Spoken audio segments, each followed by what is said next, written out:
pull those guys out, and so it was not the energetic start certainly that we had to the first game. And we forced some passes, too many turnovers again. We're still growing and figuring out when we should throw it to the post and when we should go another way. It wasn't a quiet adjustment behind the scenes. This was a line drawn in permanent marker, and once it was drawn, there was no erasing it. Team USA made a decision so cold, so calculated, that names once considered untouchable were removed without hesitation. No warning, no farewell, just silence. And buried inside that silence was a message that sent shockwaves through women's basketball. Legacy no longer guarantees a seat at the table. Late at night, phones started lighting up. Whispers turned into leaks. Then confirmation followed. Multiple veterans, players who carried gold, pressure, and expectations for years, were suddenly out. Fans assumed it had to be personal, disrespectful, even reckless. But that assumption misses the point completely. This wasn't emotional, this was strategic, and the scariest part, it was deliberate. Because while everyone was focused on who was removed, they missed the bigger shift. One player didn't just make the roster, she altered the entire power structure behind it. Caitlin Clark didn't walk into Team USA as another, she walked in as a sign that the old system had expired. And what happened next behind closed doors explains everything about where this program and the global game is headed. What made this decision hit so hard wasn't just the names involved, it was how it happened. Team USA didn't ease anyone out. There was no press tour, no framed tributes, no thank you for everything speeches. Players who had defined eras of dominance were removed in the same way fringe prospects usually are, quietly, efficiently. That alone sent a chilling signal across the WNBA. If this can happen to them, it can happen to anyone. For years, the program operated with an unspoken rule. Once you proved yourself on the world stage, your place was safe. Olympic medals weren't just accolades. They were insurance. But that protection disappeared overnight. The cuts weren't announced as demotions or temporary adjustments. They were final. And the finality is what shook players, coaches, and fans alike. It forced everyone to confront a reality the sport had tiptoed around for too long. Past Kest is no longer a guaranteed currency. The shock rippled far beyond the players directly affected. Agents started recalculating careers. Veterans across the league quietly reassessed their timelines. Younger players suddenly realized the door hadn't just cracked open. It had been blown off its hinges. Team USA wasn't just trimming a roster. They were rewriting the rules of survival inside the most prestigious program in women's basketball. And here's what made it even more unsettling. This wasn't framed as a controversy from the inside. There were no emotional leaks, no public resistance, no internal chaos spilling out. That calm suggested something far more serious. These decisions weren't rushed. They were planned, debated, approved. Which means this wasn't about individual decline. It was about a complete shift in how value is measured. That's why the WNBA community felt blindsided. This wasn't one move. It was a warning. A statement that reputation, years of service, even hero status, could be overridden if the fit no longer matched the future. And once that idea took hold, the question everyone started asking wasn't who got cut. It was who's next. For decades, Team USA walked into international tournaments with an invisible advantage before the ball was even tipped. The names alone were enough. Opponents respected the talent, feared the depth, and often played tight before the first whistle. That edge masked flaws. It covered inefficiencies. And for a long time, it worked. But somewhere along the way, the rest of the world stopped waiting for permission to catch up. International programs didn't just improve, they adapted faster. They studied tendencies. They stripped away isolation-heavy offenses and replaced them with constant motion. Guards became shooters. Forwards became floor spacers. Bigs learned how to defend in space instead of camping in the paint. The game sped up, and decisions had to be made in fractions of seconds. Meanwhile, reputations stopped meaning anything the moment the scouting report hit the floor. Recent tournaments made that reality impossible to ignore. Games that used to feel like formalities turned uncomfortable. Defensive rotations had to be perfect.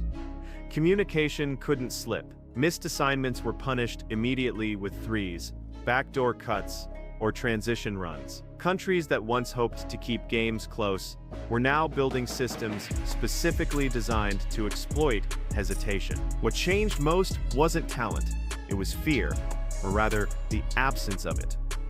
International teams stopped reacting to Team USA and started attacking them. They hunted mismatches instead of avoiding them. They forced switches. They spread the floor and dared slower lineups to survive possessions in space. Every weakness was tested repeatedly, without mercy.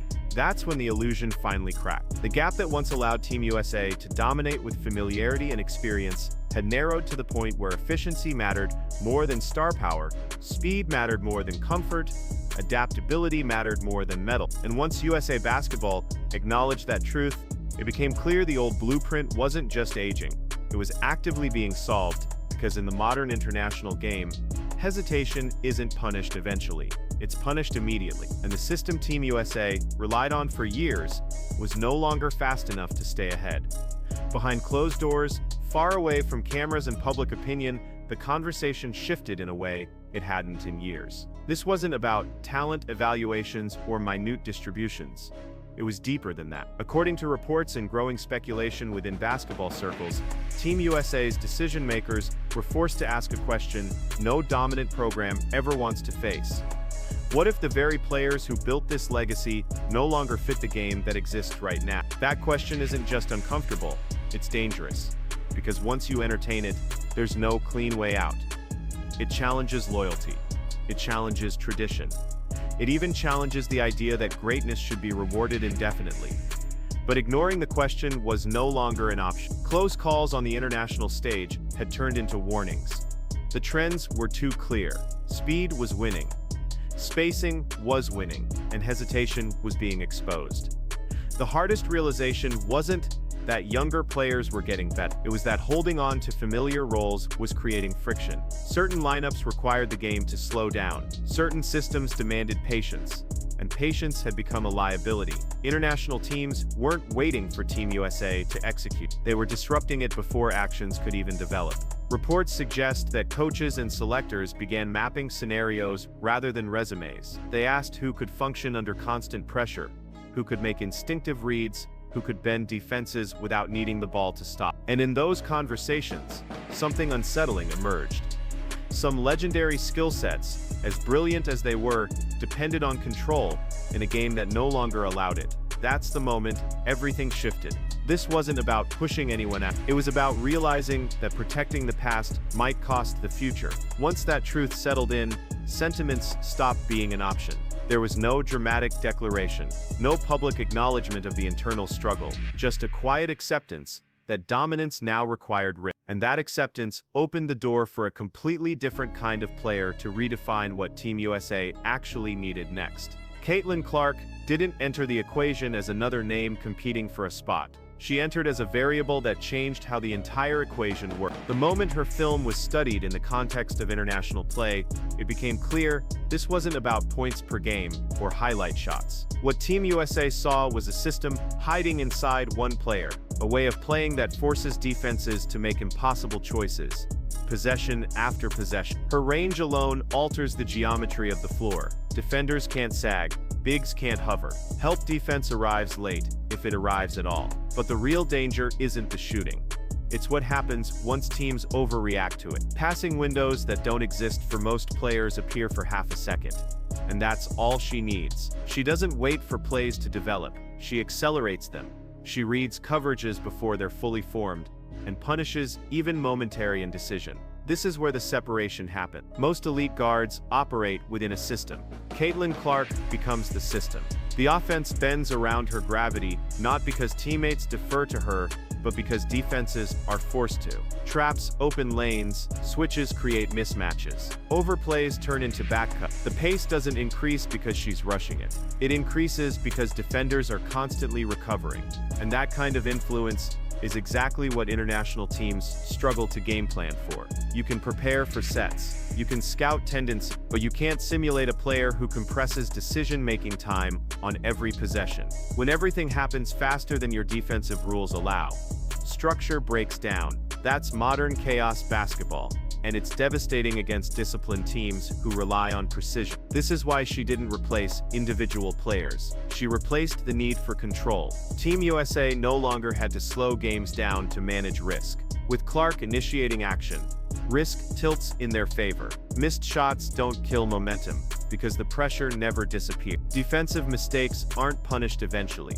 They're punished immediately. Once that became obvious, the direction was unavoidable. Keeping the old approach meant limiting what this new one could become. And that realization put everything else, reputation, comfort, familiarity, on the wrong side of the decision. This is where the conversation gets uncomfortable, and it's also where it gets misunderstood. The shifts inside Team USA weren't made because certain players suddenly stopped being great. That narrative is lazy. The truth is far more complicated. Some of the most respected veterans in the program are still elite at what they do. The problem is that what they do best no longer matches the conditions of the modern international game. Control used to be a weapon, slowing the tempo, dictating pace, forcing defenses to react late. Those skills built championships. But international basketball doesn't allow that luxury anymore. Defenses switch instantly. Help arrives from unexpected angles. Offenses don't get 2 or 3 beats to read the floor. They get one, and if that window closes, the possession is already lost. Certain legendary skill sets thrive in structure. They excel when the game breathes, when execution matters more than chaos. But today's global competition thrives on speed and constant stress. Teams spread the floor, pull bigs away from the rim, and attack gaps before they fully exist. In that environment, even brilliance can struggle to bend the game consistently. This isn't decline, it's misalignment. It's the difference between being exceptional at a style that once ruled and being optimized for the version of basketball that exists now. International teams have adapted their rosters specifically to neutralize traditional advantages. Post dominance is crowded. Half-court orchestration gets hunted in transition. Anything predictable becomes a weakness. That's why these decisions hurt, because there's no dramatic collapse to point to, no obvious failure, just a quiet realization that some strengths require conditions that no longer exist at the highest level. And when a program chooses evolution over comfort, those realities can't be ignored. Once Team USA committed to a faster, more reactive identity, they had no choice but to let go of pieces that anchored the previous one. Not because those players weren't great, but because greatness alone isn't enough when the game stops waiting for you. The reaction was immediate, and it was loud. The moment the news spread, the basketball world split straight down the middle. One side saw betrayal. They called it cold, unnecessary, even disrespect. How do you remove players who carried the program through its most dominant years without so much as a public thank you? To many fans, it felt like history was being erased in real time. On the other side were people who had been quietly expecting this moment. They didn't celebrate the cuts, but they understood them. They saw the warning signs in recent international games. They noticed how close easy wins were becoming to them. This wasn't cruelty. It was survival. A program choosing progress over nostalgia before nostalgia turned into a weakness.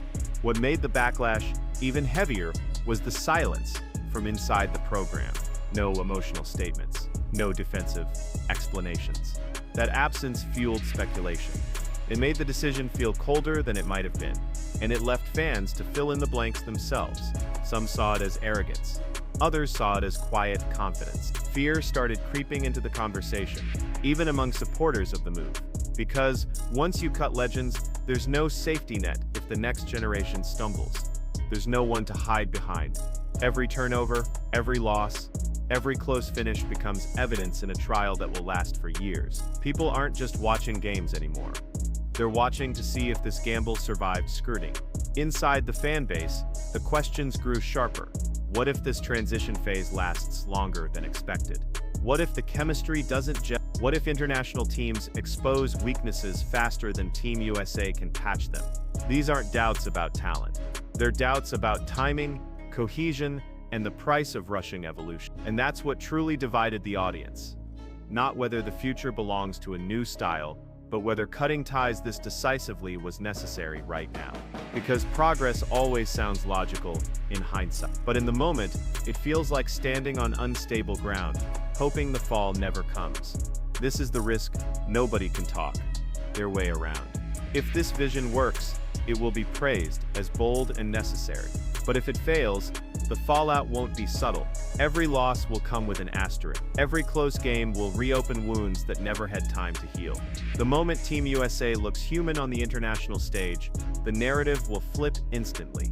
Because without the veterans, there's no buffer, no familiar scapegoat, no comforting explanations about experience gaps or chemistry issues. This group will be judged solely on results. When opponents make runs, cameras won't pan to the bench looking for leadership that once stood there. They'll zoom in on the new core and ask whether the bet was made too early. International teams are already preparing for that possibility. They don't fear the names anymore. They study tendencies. They'll test depth. They'll pressure ball handling for 40 minutes. They'll force the new system to operate without momentum. And if cracks appear, they'll exploit them relentlessly. That's what modern competition looks like. There's no waiting period, no grace window. What makes this even more dangerous is the timing. Team USA isn't rebuilding in obscurity. They're evolving under a spotlight that magnifies every mistake. Every miscommunication becomes evidence. Every loss becomes a referendum on the cuts that started all of this. And fans who felt blindsided won't forget quickly. There's also the internal pressure. Young players don't just feel opportunity, they feel responsibility. They're carrying expectations once shared with legends, and that weight can either sharpen focus or slow everything down. Momentum matters, confidence matters, and nothing tests both faster than international adversity. If this transition stumbles, the conversation will turn harsh. Not about systems or trends, but about whether Team USA abandoned stability too soon. And once that debate starts, it doesn't fade quietly, it lingers. It shapes selections. It rewrites legacy. That's the cost of choosing the future without a parachute. The hardest truth Team USA had to confront is one that dynasties rarely accept in time. Dominance isn't permanent, and it doesn't disappear loudly. It fades quietly while everyone tells you nothing is wrong. Wins still come, but they're tighter. Confidence remains, but the margin for error shrinks. And by the time panic sets in, the advantage is already gone. That's the moment USA basketball was determined to avoid. Modern international dominance isn't about overwhelming talent anymore. It's about constant pressure, adaptability, and eliminating predictability. Other countries no longer build teams hoping to survive. They build teams to expose habits. They prepare for pace, spacing, and decision-making. And if you can't operate at that tempo for an entire game, they don't need to be better. They just need to be ready. This is why comfort became the enemy. Familiar systems feel safe, but they also signal stagnation. International opponents aren't impressed by they're energized by the idea that the gap is finally close enough to attack. Every possession becomes a test. Every hesitation becomes a target.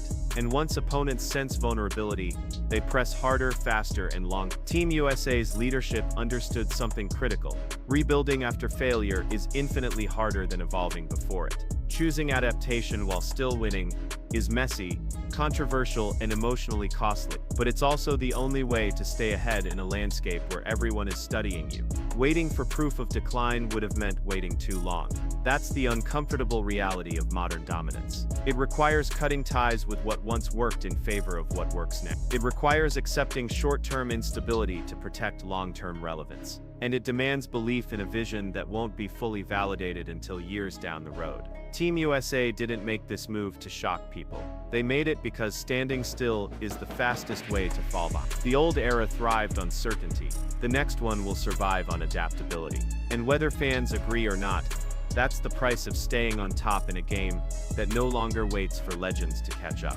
This was the moment Team USA crossed a line they can never step back over. Cutting legends wasn't just a roster move. It was an admission that the past can't protect the future anymore. Once that door closed, nostalgia stopped being useful. Comfort stopped being safe. Everything became about what wins now, not what once did. The program didn't just choose a player, it chose a direction, and that direction comes with pressure that never lets up. Every international run will be judged through this lens. Every close game will reopen the debate. Every stumble will be framed as proof that the gamble went too far.